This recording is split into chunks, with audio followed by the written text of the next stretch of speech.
एगो भक्त परमात्मा के दरबार में पहुंचल बारे। परमात्मा से कहते कि हे परमात्मा, तक के भू तन के दुखी, तक के भू मन के दुखी, आर के भू धन बिना रहती उदासी,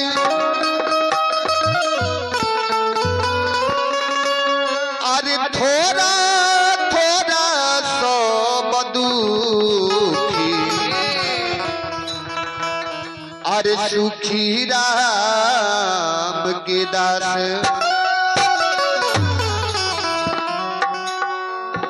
सरकारी परमात्मा शरीर बनौले बरे, भगवान के भजन करेला, माई बाप की सेवा करेला, दान पुण्य कुछ करेला। यहाँ खाली बैठेला ना, खाली चाय पिएला ना। सरकार चाय के साथे साथे भगवान के भजन भी करी।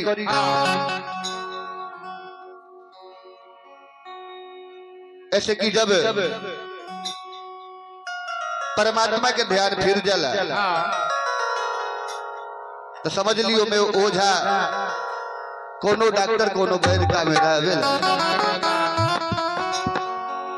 ऐसे कि परमात्मा सभे बानी, डॉक्टरों बानी, वैद्यो बानी।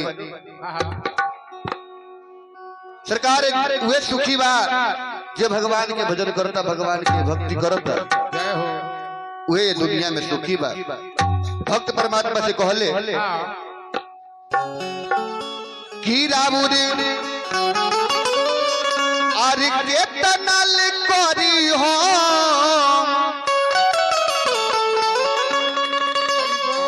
कि रामुरी आरे केतना ले करी हो,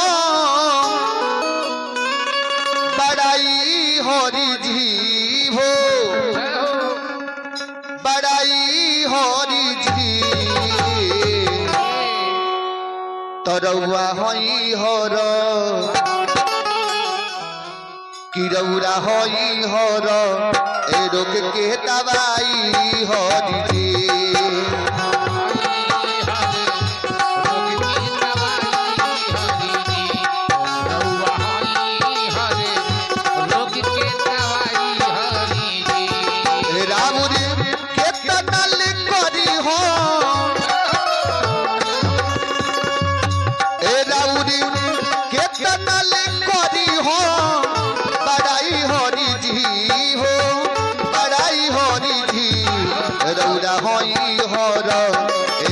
के दवाई होरी जी,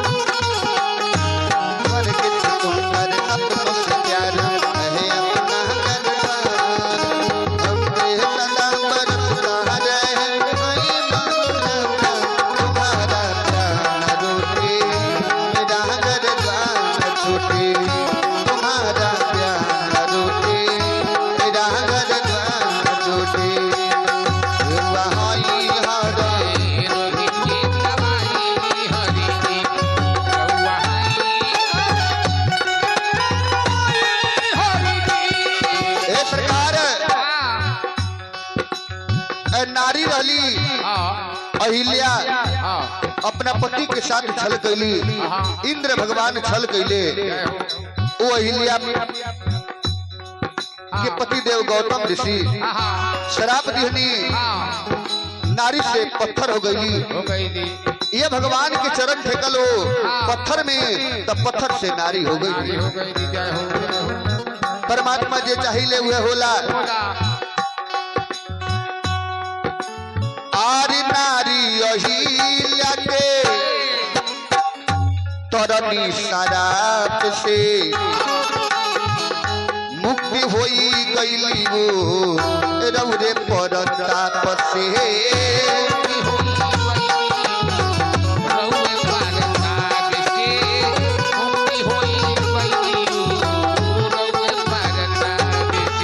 आरी नारी अहिल्या के तरनी शराब से परनी शराब से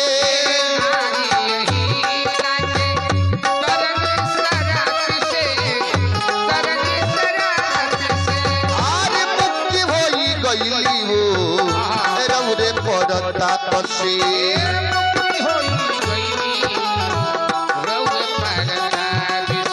आरे मुक्ति होई गईली वो रौरे परताप से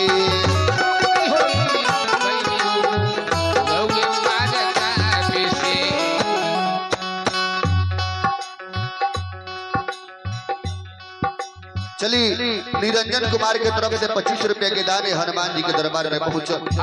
हनुमान जी से विनती रही, प्रार्थना रही कि मैं के दिन दूना रात चौगुना बनोल रही। लेकिन बड़ा सुंदर बात करनी है कि दिल से दिल मिलबे ना कइल त हाथ मिला के होई का। आज जे पहले ना सोचल समझलू बाद में चल के रोई का। जे जवानी में कमैबे ना कइलू बुढ़ापा में चैन से सोई का। आ घर के शोभा दुल्हन बाड़ी त दहेज लेके होई। सरकार ए बड़ा बबुआ के लगे 2 कट्ठा खेत नहीं रहत आ 2 दूर जमीन नहीं रहत। आ बबुआ के जब बियाह होता तो दहेजुआ मोटरसाइकिल चाहिए सुपर। आ जब बबुआ के दहेजुआ मोटरसाइकिल सुपर मिलता, जब बबुआ के दहेजुआ मोटरसाइकिल मिलता सुपर आ रोड में चलावत रहे के में चलत रहे ऊपर। कितना चल गई सरकार ध्यान दिन बात पर आ देखता नहीं कि बड़ा पीछा रहता नहीं लोग ये आनंद सागर गांव के लोग। सरकार परमात्मा के दरबार में आई, जितना मुड़ी पर पाप चढ़ल बा सब उतार ले। ये परमात्मा की डायरी में नाम लिखवा के कनारी यही लगे आरी परनी शराब से परनी शराब से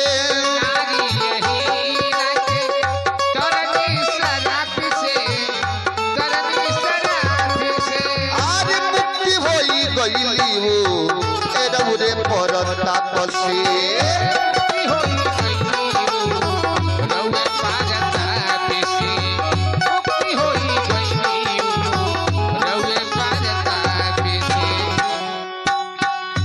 तदनी चरण के धुलावा जय हो जय हो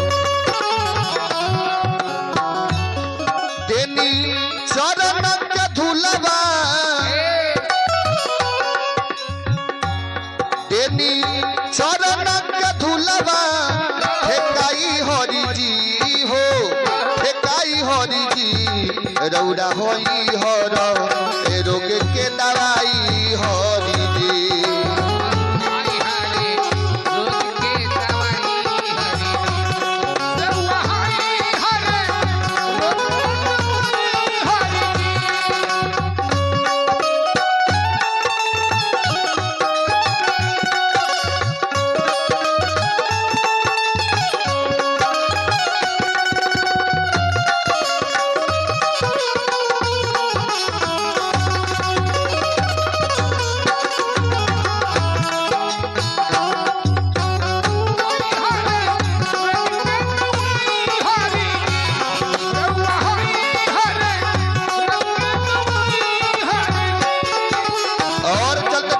परमात्मा से कहले कि हे परमात्मा अरे वह आदेश के बिना दुनिया में एगो पत्ता तक ना हिलेला।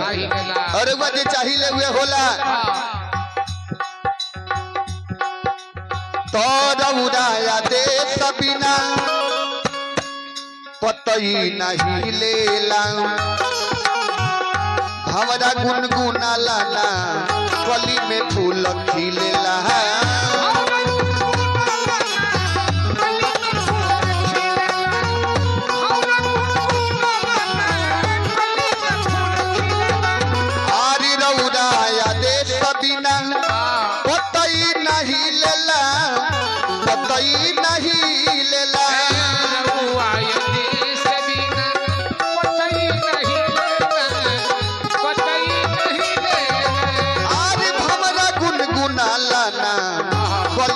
फूल खिलेला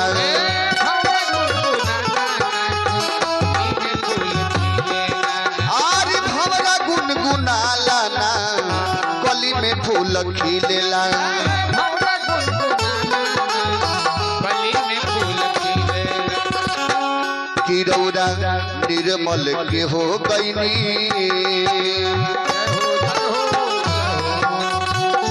हे रौरा निर्मल के हो गईनी हे रौरा निर्मल के हो गईनी अरे सहाई हरि जी हो सहाई हरि जी तरौरा होई हर रोग के दवाई हरि जी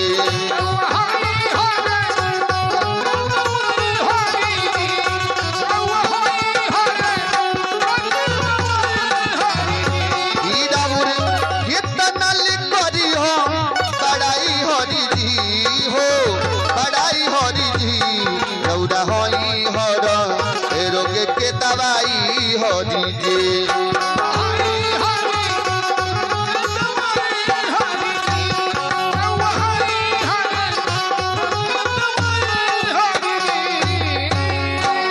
प्रेम से बोले साचे दरबार की भक्त और भगवान की